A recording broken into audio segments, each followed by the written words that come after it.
ସମାଜର ବିଭିନ୍ନ ବର୍ଗର ଲୋକଙ୍କୁ ସାମାଜିକ ଓ ଅର୍ଥନୈତିକ ରାଜନୈତିକ ଅଧିକାର ସମ୍ବିଧାନ ଅନୁଯାୟୀ ପ୍ରଦାନ କରିବା ସାଧାରଣତନ୍ତ୍ର ଦିବସର ଉଦ୍ଦେଶ୍ୟ ବୋଲି ଜଳେଶ୍ୱର ଟାଉନ ହଲ୍ ପଡ଼ିଆରେ ଜଳେଶ୍ୱର ମହୋତ୍ସବ କମିଟି ଦ୍ୱାରା ଆୟୋଜିତ ସାଧାରଣତନ୍ତ୍ର ଦିବସରେ ଜଳେଶ୍ୱର ତହସିଲଦାର ସଞ୍ଜୟ ପଣ୍ଡା ପତାକା ଉତ୍ତୋଳନ କରିବା ସହିତ ମତବ୍ୟକ୍ତ କରିଥିଲେ। କମିଟିର ସଭାପତି ଅଜିତ କୁମାର ମହାନ୍ତିଙ୍କ ଅଧ୍ୟକ୍ଷତାରେ ଆୟୋଜିତ ଏହି ଉତ୍ସବରେ ପୂର୍ବତନ ବିଧାୟକ ଦେବୀ ପ୍ରସନ୍ନ ଚନ୍ଦ, ଜଳେଶ୍ୱର ଆଇଆଇସି ରଞ୍ଜନ ସେଠୀ, ଶିଶିର ହୁଇ, ସମୀର ପାତ୍ର ପ୍ରମୁଖ ଉପସ୍ଥିତ ଥିଲେ। ଏହି ଉତ୍ସବରେ ଜଳେଶ୍ୱର ପୌରାଞ୍ଚଳର ବିଭିନ୍ନ ବିଦ୍ୟାଳୟ ଓ ମହାବିଦ୍ୟାଳୟର ଛାତ୍ରଛାତ୍ରୀମାନେ ପ୍ୟାରେଡରେ ଯୋଗ ଦେଇଥିଲେ।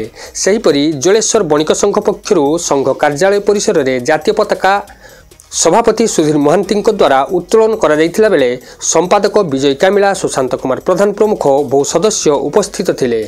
ଅନୁରୂପ ଢଙ୍ଗରେ ଜଳେଶ୍ୱର ପୌର ପରିଷଦରେ ଅଧ୍ୟକ୍ଷ ପ୍ରଦୀପ କୁମାର ପ୍ରଧାନଙ୍କ ଦ୍ୱାରା ପତାକା ଉତ୍ତୋଳନ ହୋଇଥିଲା ବେଳେ କାର୍ଯ୍ୟନିର୍ବାହୀ ଅଧିକାରୀ ଅଜୟ କୁମାର ମହାପାତ୍ର ଓ ସମସ୍ତ କାଉନସିଲର ତଥା ପୌର କର୍ମଚାରୀମାନେ ଉପସ୍ଥିତ ଥିଲେ।